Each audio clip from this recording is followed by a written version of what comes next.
Glass cleaning machine is in mirror making, vacuum coating, tempering, hot bending, insulating glass lamination. Special equipment for cleaning and drying the glass surface during the pretreatment process of iso-deep processing.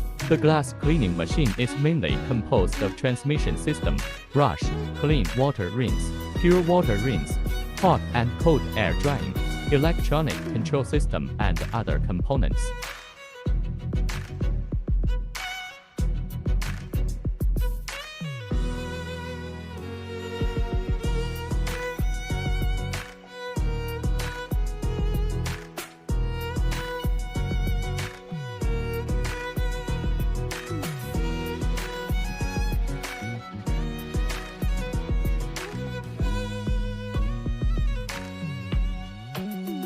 The main drive of the glass cleaning machine adopts gear transmission, frequency conversion, speed regulation, and digital display. The rotation of the brush roller in the cleaning part is driven by the independent belt of the upper and lower sets of motors. Smooth rotation speed and long service life. The temperature can be automatically controlled and set automatically, and the speed can be adjusted by the stepless motor.